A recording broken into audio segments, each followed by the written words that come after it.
নমস্কার সবাইকে বন্ধুরা, আজকে 31 মার্চ 2025 ইংরেজি ত্রিপুরা দর্পণ পত্রিকায় উঠে আসা একটি বিশেষ গুরুত্বপূর্ণ হেডলাইনের বিস্তারিত আলোচনা কি দেওয়া হয়েছে সেটা এখন আমরা দেখব।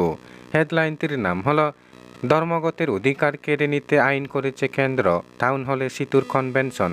এখানে বলা হচ্ছে শ্রমিকরা যাতে আন্দোলন করতে না পারে তার জন্য তাদের অধিকার কেড়ে নিতে মালিকদের স্বার্থে আইন থাকে এভাবেই তৈরি করছে কেন্দ্রের বর্তমান সরকার।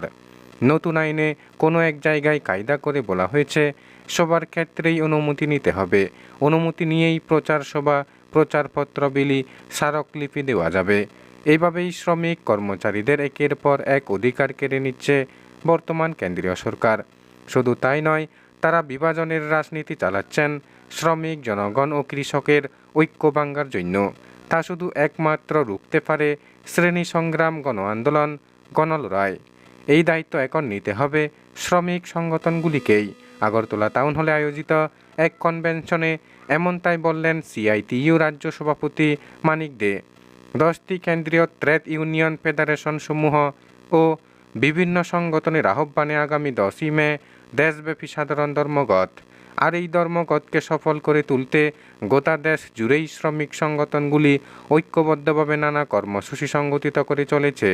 ধর্মঘটের বার্তা প্রতিটি মানুষের কাছে পৌঁছে দিতে এবার আগরতলায় অনুষ্ঠিত হল দেশব্যাপী সাধারণ ধর্মঘটের সমর্থনে রাজ্য কনভেনশন। রবিবার রাজধানীর টাউন হলে আয়োজিত এই কনভেনশনে বামপন্থী বিভিন্ন শ্রমিক সংগঠনের নেতৃত্ব উপস্থিত থেকে কনভেনশনের গুরুত্ব তুলে ধরেন। তাতে উপস্থিত ছিলেন সিআইটিইউ রাজ্য সভাপতি মানিক দে, সম্পাদক শঙ্কর প্রসাদ দত্ত, গণমুক্তি পরিষদের কেন্দ্রীয় কমিটির সভাপতি নরেশ জমাতিয়া সহ রাজ্যের বাম শ্রমিক আন্দোলনের নেতৃত্ব।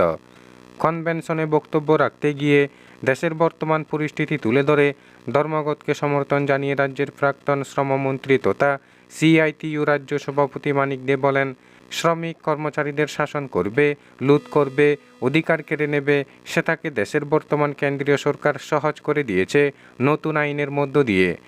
দেশ তাকে লুট করার জন্য পুঁজিপতিদের, ধনিক বণিকদের এবং কর্পোরেট সেক্টরের জন্য দরজা তাকে উন্মুক্ত করে দেওয়া হয়েছে। দেশে এখন কর্মসংস্থানে বিরাট সংকট দেখা দিয়েছে। কাজের জন্য মানুষ হন্যে হয়ে ঘুরছে, অথচ কাজ নেই। এটাই হলো বিজেপির উন্নত ভারত, সবকা সাথ সবকা বিকাশ। আসলে তা হলো সবকা সাথ সবকা সর্বনাশ। এখন দেখা গেছে দেশের মাত্র 5% মানুষের হাতে 70% সম্পদ কুক্ষিগত হয়েছে। নরেন্দ্র মোদী সরকারের কৃপায় তারা এখন ধনপতি তৈরি হয়েছে। এই সরকার তাদের পাইয়ে দেওয়ার সরকার, আমজনতার নয়। বর্তমানে আন্তর্জাতিক মান ধরলে ভারতবর্ষে গরিবের সংখ্যা 80 থেকে 90%। বিরাট সংখ্যক এই মানুষের যে পরিমাণ আয়ের প্রয়োজন তা নেই।